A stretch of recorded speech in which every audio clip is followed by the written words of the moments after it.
Boa noite. Eu, Mariana, a Diana e a Natália vamos apresentar aspectos básicos gerais, farmacológicos e impactos na saúde pública do uso de doping não anabolizante, esteroides anabolizantes e GH. Nós somos alunos de Perícia Criminal e Toxicologia, matéria ofertada ao nono período de Biomedicina na PUC Minas pelo professor Tiago Lazzaroni. Bom, para começar, o doping é conceituado como qualquer substância, agente ou método que seja capaz de alterar o desempenho do atleta, a sua saúde e o seu espírito de jogo, seja por ocasião desportiva ou mesmo fora dela. Mas essa não é uma prática contemporânea. Atletas, mesmo antes de Cristo, já faziam uso dos recursos de melhoria do desempenho que tinham naquela época. Diante disso, vencer ficou muito mais importante do que competir, e isso impulsiona os atletas até hoje à utilização de todos os meios, sejam eles lícitos ou não, para vencer. As formas mais recentes de dopagem são, consequentemente, também as de mais difícil detecção. Os métodos mais conhecidos e discutidos atualmente são os transportadores de oxigênio, a dopagem sanguínea e a dopagem genética. Mas como funcionam esses dopings não anabolizantes? Os transportadores de oxigênio transportam o oxigênio até o músculo pela hemoglobina presente nos eritrócitos. Eles causam aumento na massa muscular total, melhoram o transporte de oxigênio, diminuindo o pH muscular, e auxiliam também no controle da temperatura corpórea. Isso tudo aumenta a resistência do atleta. Na dopagem sanguínea, o sangue é retirado do corpo de algum doador ou até mesmo do próprio atleta e armazenado, e, alguns dias antes da competição, o sangue é injetado novamente no corpo do atleta. Também tem a dopagem genética. O doping genético é o uso não terapêutico de células, genes, elementos genéticos que sejam utilizados para aumentar o desempenho esportivo.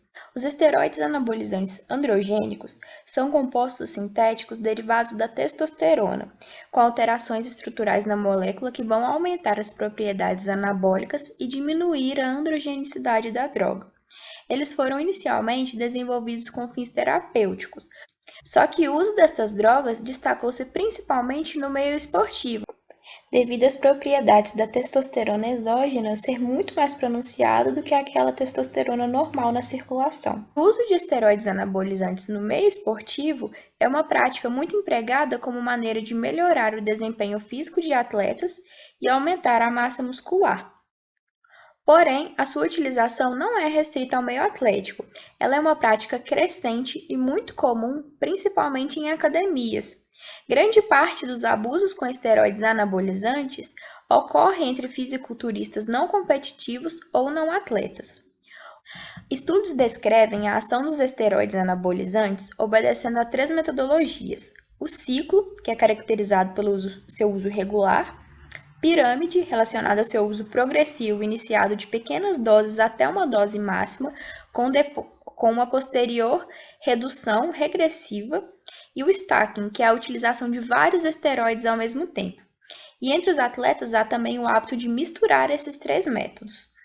Os esteroides anabolizantes são administrados geralmente em doses suprafisiológicas, que podem chegar até 500 mg por dia, sendo consumido por várias semanas ou até mesmo meses. Então, o esteroide entra na célula, se liga ao receptor, forma o complexo esteroide-receptor e é translocado para o núcleo, onde ele vai se ligar ao DNA, permitir a formação de RNA mensageiro, e essa alteração da transcrição gênica vai determinar a síntese de proteína, que também vai determinar a ação anabólica e todos aqueles efeitos.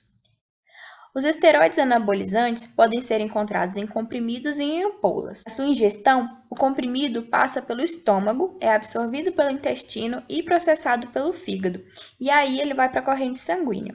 Esse processo se chama alcalinização. As ampolas, que são injetáveis, a princípio seriam menos nocivas do que esses comprimidos orais, visto que o esteroide vai passar direto pela corrente sanguínea. Só que eles são mais tóxicos aos rins e também expõem as pessoas ao vírus HIV, diante do compartilhamento de agulhas. As principais características toxicocinéticas disponíveis na literatura informam sobre a absorção pela mucosa oral, sistema gastrointestinal e pele, dependendo da forma farmacêutica utilizada. A testosterona encontra-se ligada 98% a proteínas plasmáticas, sendo as principais a albumina e a globulina ligante de hormônios esteroides. Aproximadamente 6% da dose é excretada pelas fezes e 94% pela urina. A meia-vida do éster de testosterona é de 7 a 8 dias. E aí, um outro mecanismo de ação para os esteroides anabólicos em doses supraterapêuticas propõe que, além da função anabólica, os esteroides anabolizantes também vão atuar inibindo o catabolismo proteico, porque eles competem com os glicocorticoides pelos mesmos receptores. E aí a gente chega ao hormônio do crescimento, ou GH, ou somatotrofina. Ele é um polipeptídeo produzido e secretado por células da hipófise anterior, com função de promoção do crescimento e desenvolvimento corporal e regulação do metabolismo de proteínas, lipídios e carboidratos. É utilizado por atletas de fisiculturismo que acreditam que a utilização vai oferecer a eles um corpo esculpido, promovendo incorporação de aminoácidos em proteínas musculares e também interferindo no metabolismo de lipídios. Esse hormônio vai atuar na elevação da captura de aminoácidos, na síntese proteica nas células, na redução da quebra das proteínas, no aumento da utilização de lipídios, na diminuição da utilização de glicose para a obtenção de energia, na estimulação do crescimento tecidual. E GH tem a ação anabólica e metabólica. Porém, os mecanismos envolvidos com essas ações são complexos e são divididos em ações diretas, que são mediadas pela cascata de sinalizações intracelulares e desencadeadas pela ligação do GH ao seu receptor na membrana plasmática, e ações indiretas, que são mediadas principalmente pela regulação do IGF.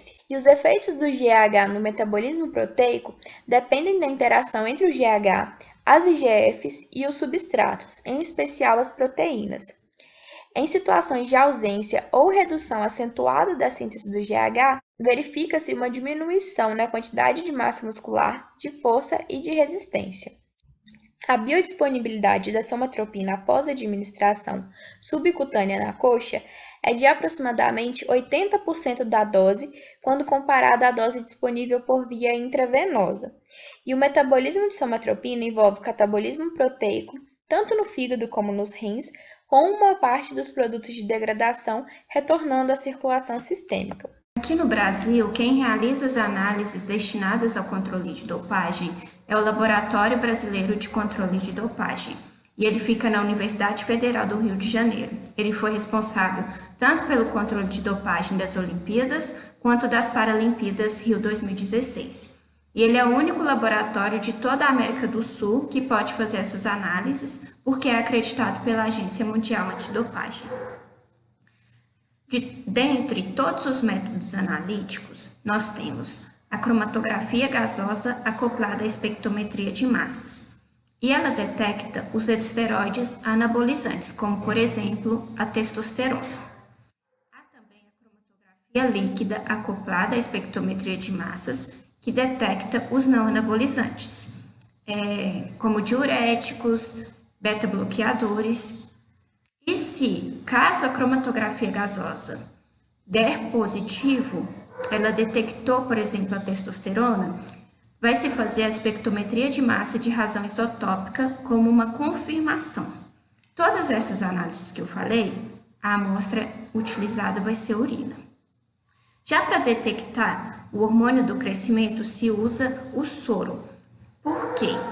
Porque a amostra de urina ela tem de 100 a 1000 vezes menos concentração de GH do que no sangue. E para essa detecção do GH, temos o teste de isoformas e o teste de biomarcadores. O teste de isoformas ele é mais limitado porque ele só consegue verificar a concentração de GH de 24 a 36 horas após a última dose. Então, ele é indicado para períodos não competitivos. Já o biomarcadores consegue detectar por um período maior, 2 a 6 semanas, só que ele é menos específico. E agora, tem se usado muito o passaporte biológico, que ele monitora os biomarcadores do atleta ao longo do tempo.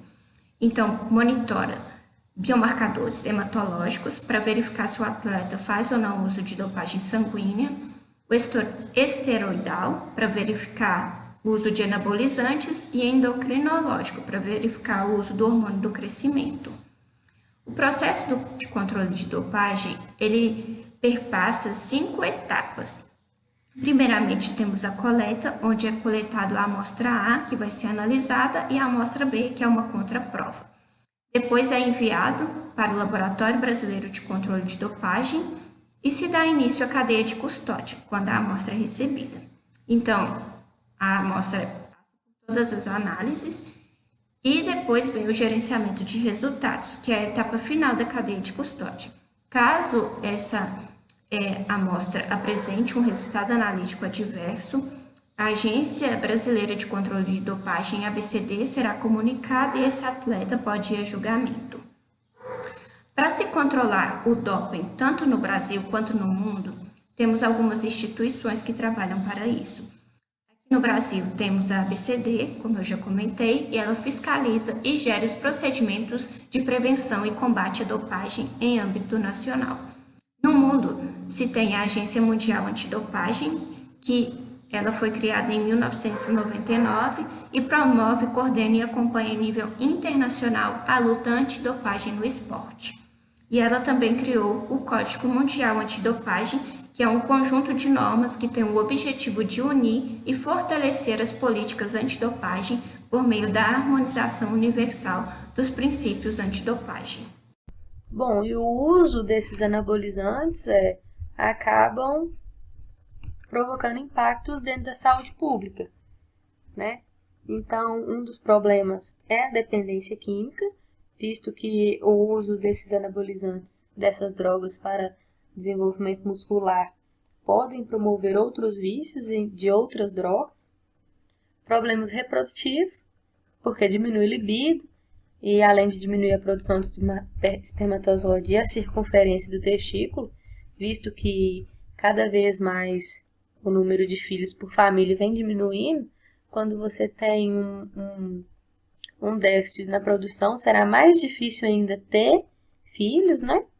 O uso de seringas, esse compartilhamento acaba acontecendo dentre essas pessoas que fazem o uso, então pode ocorrer aumento da chance de DST, como AIDS e dentre outras, a partir do compartilhamento, e os padrões de estereótipos que estabelecem a beleza e acabam acarretando doenças como o bullying, mesmo quando a pessoa não tem o corpo dentro do padrão que aquele determinado grupo determina, e bulimia e coisas do tipo para a pessoa tentar manter o corpo dentro do padrão que é aceito na sociedade. Então, dessas conclusões que a gente tem para enfrentar os danos à saúde pública, sabendo que a produção menor de filhos por família vai ocorrer problemas, principalmente nas aposentadorias, que você vai ter menos pessoas trabalhando, então manter o sistema é complicado. Vai ter pessoas dependendo mais do Sistema Único de Saúde, visto que pessoas que podem ter DSTs ou outros problemas decorrido do uso vai ocupar algum leito dentro do sistema e vai promover gastos públicos com remédios, com o médico. Então, isso tudo é um problema dentro da saúde pública e acho que o governo deveria fazer campanhas para mostrar qual que é o impacto do uso dessas drogas e tentar deixar as pessoas cientes das consequências que podem ocorrer a partir do uso das mesmas. E com essas conclusões, tanto para o governo, a gente espera que as pessoas se conscientizem que o uso até ele pode ser feito, mas com consciência e com consulta médica de um profissional específico naquela área para orientar sobre a conduta a ser seguida. Devemos realizar as campanhas para reduzir o consumo e deixar as pessoas cientes da consequência do uso, saber que existe uma consequência a ser utilizada e entender que é possível chegar a resultados eficazes sem o uso de drogas, com dietas, suplementos que auxiliam no ganho dessa massa magra. Então é isso que a gente tinha para falar sobre doping não anabolizantes e esteroides anabolizantes, IGH. Muito obrigado pela atenção de todos.